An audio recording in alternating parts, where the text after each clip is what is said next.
It's Miss Pritzel at the Appleton West Library, and I'm book talking a book by Brigid Kemmerer. I'm going to try to talk fast because I've been trying this. It's hard to talk about this book in a short amount of time. So it's More Than We Can Tell. Brigid Kemmerer has some realistic fiction, but she's become more well-known in the last number of years for her fantasy series. She has one full trilogy out. She has one of a 2-book series out, and she's writing another series at the same time. So one of the first book of that one is out. So this story is, I call it realistic romance because you can't really separate the two.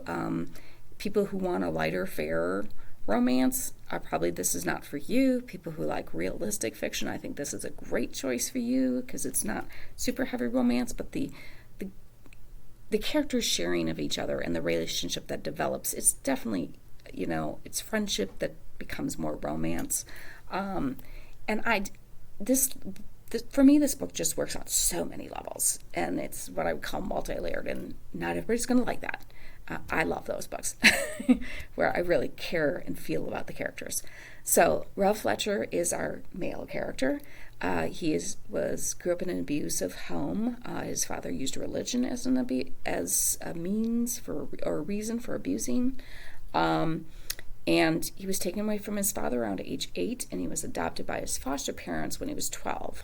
A little twist in there is that Rev is white and his foster parents are African American, and so he's got some comments on how people treat them because of that. Emma Blue is our female lead, and she's a coder. She's created her own video game. Her mom is a doctor. Her dad is also a coder. She hasn't shared with her parents that she's created this video game, that people are actually playing this video game, but the real secret that she's hiding is that she's being harassed by somebody on this video game. And because of the way she created the video game, and that, it's not perfect yet, she's still got to work things out, and she can't create it the way the big game designers do.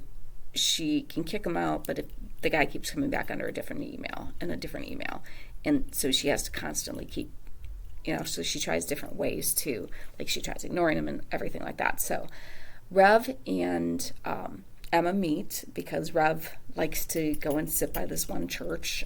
He still has a lot of psychological issues from the abuse that he dealt with his father. And so the church, sitting outside the church, is kind of his comfort zone. And Emma goes there because she walks her dog around that place. And so they meet and they start talking, and over the course of time they start to tell each other more about themselves, and they start to tell each other the things that they can't tell their family members and other people.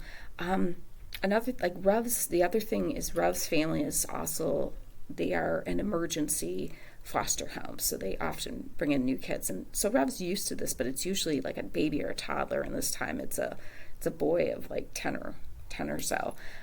So there's a lot of issues with that.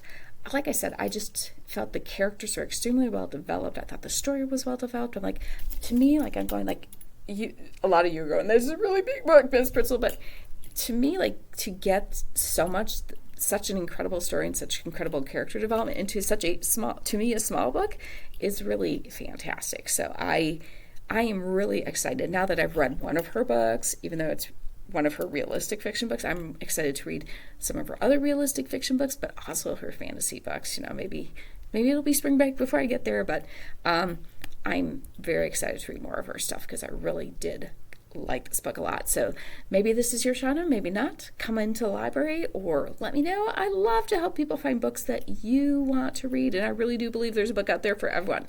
And it's my job, as you know, to keep everybody reading. Have a fantastic day.